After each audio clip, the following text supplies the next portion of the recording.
Stove on பண்ணிட்டு ஒரு அகலமான பாத்திரத்தில் தண்ணி, உப்பு, 1 ஸ்பூன் அளவுக்கு எண்ணெய் சேர்த்திக்கலாம். தண்ணி நல்லா கொதிச்சதும் பாஸ்தாவை சேர்த்து நல்லா வேக விடலாம். அது வேகிறதுக்குள்ள ஒரு மிக்ஸி ஜாரில் பச்சை மிளகாய், இஞ்சி, கொஞ்சமாக பூண்டு, 2 தக்காளி எல்லாத்தையும் சேர்த்து அரைச்சிக்கலாம்.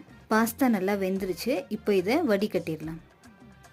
ஒரு பாத்திரத்தில் எண்ணெய், வெங்காயம், கேரட், பீன்ஸ் எல்லாத்தையும் நல்லா ஃப்ரை பண்ணிடலாம். லைட்டாக வெந்ததும் அரைச்சி வச்சிருக்கிற தக்காளி பேஸ்ட்டை சேர்த்துடலாம். தேவையான அளவுக்கு உப்பு சேர்த்து நல்லா வேக விடலாம். கேரட், பீன்ஸ் எல்லாம் நல்லா வெந்ததும் பாஸ்தா, லைட்டாக டொமேட்டோ கெச்சப், கொத்தமல்லி சேர்த்து கிளறி விட்டோன்னா சூப்பரான வெஜ் பாஸ்தா ரெடி. இந்த மாதிரி டெய்லி ஒரு டிஷ் பார்க்கணுன்னா நம்ம சேனலை மறக்காமல் சப்ஸ்கிரைப் பண்ணிக்கோங்க. டாடா.